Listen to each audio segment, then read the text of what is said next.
ನಾನು ಅವರನ್ನು ದಲಿತ ಸಚಿವರು ಎಂದು ಕರೆಯುವುದಿಲ್ಲ.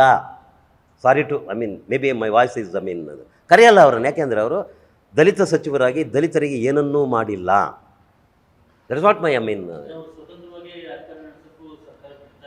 ಹಂಗೇನಿಲ್ಲ, ನನಗೆ ಗೊತ್ತಿಲ್ಲ. ಅದು ಒಂದು ಅದು ಸರ್ಕಾರ ಮತ್ತು ಅವ್ರ ಮಧ್ಯದ ಸಮಸ್ಯೆ, ನನ್ನ ಸಮಸ್ಯೆ. It's not my problem. ಅವರು ಪ್ರತಿನಿಧಿಸಿಲ್ಲ ದಲಿತ ಧ್ವನಿಯನ್ನಾಗಲಿ ದಲಿತ ಹಿತಾಸಕ್ತಿಯನ್ನಾಗಲಿ ಅವರು ಪ್ರತಿನಿಧಿಸಿಲ್ಲ. ತೋರಿಸ್ಲಿ, ಪ್ರತಿನಿಧಿಸಿದರೆ ಒಂದು ಒಳ್ಳೆ ಪ್ರೋಗ್ರಾಮ್ ಕೊಟ್ಟಿದ್ರೆ ತೋರಿಸ್ಲಿ. ಆಂಜನೇಯ ಆಗ್ಬೋದು, ಸಮಾಜ ಕಲ್ಯಾಣ ಇಲಾಖೆಯಲ್ಲಿದ್ದಂಥ ಆಂಜನೇಯ ಆಗ್ಬೋದು, ಆಮೇಲೆ ಅಧಿಕಾರಿಗಳು ಶಿವರಾಮ್, ದಿವಂಗತ ಶಿವರಾಮ್ ಅಂತ ಅವರಾಗ್ಬೋದು ಅಧಿಕಾರಿಯಾಗಿ, ಇವರಾಗ್ಬೋದು ಈಗಿರೋಂಥ ಮಾದೇವಪ್ಪನವರಾಗ್ಬೋದು. ಎಲ್ಲಿ ಅವರು ದಲಿತ ಹಿತಾಸಕ್ತಿಯನ್ನು ಪ್ರತಿನಿಧಿಸಿದಾರನ್ನು ಅವ್ರು ನನಗೆ ಹೇಳ್ಬೇಕು. ಅವರು ಆನ್ಸರ್ ಮಾಡಬೇಕು. ಎಷ್ಟು ಆನ್ಸರ್? ಕತೆ ಹೇಳಿದ್ರೆ ನಾವು 100 ಕತೆ ಹೇಳ್ತೀವಿ. ನಮ್ಮ ಹತ್ರ ಕತೆ ಹೇಳಿ ನಾವು 100 ಕತೆ ಹೇಳ್ತೀವಿ ಮಾದೇವಪ್ಪನವ್ರ ಕತೆನ. ಮೊಟ್ಟ ಮೊದಲ ಮಾರಿಗೆ ದೇವನೂರು ಮಹಾದೇವರ ಮನೆಯಲ್ಲಿದ್ದೆ ನಾನು. ಓಪನ್ನಾಗಿ ನಾನು ಇವತ್ತು ಮಾತಾಡ್ತಾ ಇದ್ದೀನಿ. ನಾನು ಇದನ್ನು ತಡೆಯೋಕ್ಕಾಗದೆ ಮಾತಾಡ್ತಾ ಇದ್ದೀನಿ. ನಾನು ಹೊಟ್ಟೆ ಬೇಗುದಿನ.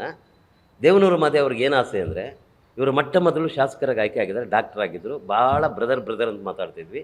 ನಾನು ಸುದ್ದಿ ಸಂಗಾತಿಯ ಮುಖ್ಯ ವರದಿಗಾರ ಆಗಿದ್ದೆ. ಸುದ್ದಿ ಸಂಗಾತಿಯಲ್ಲಿ ನಮಗೆ ಭಾಳ ಕನೆಕ್ಟೆಡು ಮಾದೇವಪ್ಪ, ಯಂಗ್ ಮ್ಯಾನ್. ಆವಾಗ ಮಾದೇವ ಅವರ ಆಸೆ ಏನು ಅಂತಂದರೆ, ಹೇಗಾದರೂ ಮಾಡಿ ಇವ್ರಿಗೆ ಹಿಂದ್ ಸ್ವರಾಜ್ ಓದಿಸ್ಬೇಕು ಅಂತ.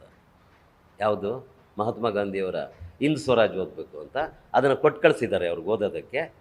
ಅದನ್ನು ತಿಳ್ಕೊಳ್ಳೋಕ್ಕೆ ಯಾರನ್ನ ಕೇಳ್ತಾ ಇದ್ದಾರೆ, ಮಹದೇವಪ್ಪನವರು ಅದನ್ನು ಓದಿದ್ರ ಹಿಂದ್ ಸ್ವರಾಜನ ಅಂತ ಕೇಳ್ತಿದ್ರು. ನನಗೆ ನಗು ಬಂತು.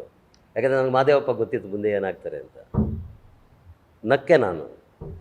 ಆ ನಂತರ ಅವರು ದಲಿತ ಚಳವಳಿ ಜೊತೆಗೆ ಆಟ ಆಡಿದಂಥದ್ದು ರೀತಿ ಇದೆಯಲ್ಲ, ಮೊನ್ನೆವರೆಗೂ ಇಲ್ಲ. He was never with any Dalit movement. ಯಾರು ಅವ್ರು ಹೇಳೋದಕ್ಕೆ ನಾಲ್ಗೆ ಬೇಕು ಅವ್ರಿಗೆ ಹೇಳೋದಕ್ಕೆ? ಕೇಳ್ರಿ ಅವ್ರು, ಅದೆಲ್ಲಿದ್ರು ಅಂತ ತೋರಿಸ್ಲಿ ಅವರು. ಮಹದೇವಪ್ಪ ವಾಸ್ ನೆವರ್ ಇನ್ ಇದು. ಇನ್ನು ಬಿ ಲಿಂಗಯ್ಯನ್ಗೆ ಹೇಳಿ, ಮೋಟಮ್ಮ ಅವ್ರಿಗೆ ಹೇಳಿ, ಮೊಟ್ಟ ಮೊದಲು ಬಂದವ್ರಿಗೆ, ಐ ರೆಸ್ಪೆಕ್ಟ್ ದಮ್. ಆಮೇಲೆ ಅವ್ರು ಏನಾರು ಆಗಿದ್ರೆ ನನಗದು ಬೇಕಾಗಿಲ್ಲ. ಆ ಕಾಲದಲ್ಲಿ ಮೋಟಮ್ಮ ನಿಜವಾಗೂ ದಲಿತ ಚಳವಳಿ ಕಟ್ಟೋದ್ರಲ್ಲಿ ನಾನು ಅವ್ರ ಜೊತೆ ಮೀಟಿಂಗ್ ಮಾಡಿರೋ ನೆನಪುಗಳಿದ್ದಾವೆ ನನಗೆ. ಬಿ ಲಿಂಗಯ್ಯ ವಿತೌಟ್ ದಲಿತ ಚಳವಳಿ ಸಪೋರ್ಟ್ ಇಲ್ಲದೆ ಇದ್ದರೆ ಮೂಡಿಗೆರೆಯಲ್ಲಿ ಗೆಲ್ಲೋದಕ್ಕೆ ಸಾಧ್ಯ ಇರಲಿಲ್ಲ. ಅವ್ರಿಗೆ ಹೇಳಿ. ಇನ್ನೊಬ್ಬರು what is name from Hassan, ಕುಮಾರಸ್ವಾಮಿಗೆ ಹೇಳಿ. ಕುಮಾರಸ್ವಾಮಿಗೆ ದಲಿತರು ಹಾಸನದಲ್ಲಿ ಮೊದಲ ಬಾರಿಗೆ ತೀರ್ಮಾನ ತಗೊಂಡು, ಆ ತೀರ್ಮಾನದಲ್ಲಿ ನಾನು ಭಾಗಿ ಸಪೋರ್ಟ್ ಮಾಡಬೇಕು ಅಂತಂದಿದ್ದಕ್ಕೆ ಹಿಂದೂದರ ವನ್ನಾಪುರ ಪ್ರಜಾವಾಣಿಯ ವರದಿಗಾರ ಹಾಸನದಲ್ಲಿ ಕೇಳಿ ನೋಡಿ. ಹಿಂದೂದರನ ಇದು ಸಾಕ್ಷಿ. ಅದರಿಂದ ಗೆದ್ದರು ಅವರು ಕುಮಾರಸ್ವಾಮಿ ಅಷ್ಟೇ. ಅದು ಇವರೆಲ್ಲ ದಲಿತ ಚಳವಳಿಯಲ್ಲಿ ಇರಲಿಲ್ಲ, ಬೇರೆ ಬೇರೆ ಚಳವಳಿಯಲ್ಲಿ ಇರ್ಬೋದು, ನನಗೆ ಗೊತ್ತಿಲ್ಲ. ಮಹದೇವಪ್ಪನವ್ರು ಯಾವ ಚಳವಳಿಯಲ್ಲಿದ್ದಾರೋ ನಾನು ಇದ್ದರೋ ನನಗೆ ಇನ್ನೂ ಗೊತ್ತಿಲ್ಲ. ಖರ್ಗೆ ಅವ್ರಿಗೆ ಹೇಳಿ ಒಪ್ಕೊಳ್ತೀನಿ. ಅವ್ರು ಚಳವಳಿಯಲ್ಲಿದ್ದರು. ಅವ್ರ ಹಿಂದೆ ಮಾರ್ಕ್ಸ್ವಾದಿ ಹಿನ್ನೆಲೆ ಇತ್ತು.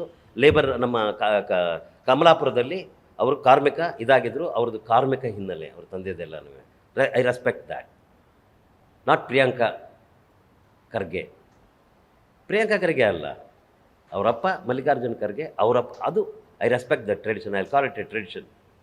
ಅದನ್ನು ನಾನು ರೆಸ್ಪೆಕ್ಟ್ ಮಾಡ್ತೀನಿ. ಇವರೆಲ್ಲ ಇಲ್ಲ. ಪರಮೇಶ್ವರ್ ಅವರು ದಟ್ ಮ್ಯಾಟರ್.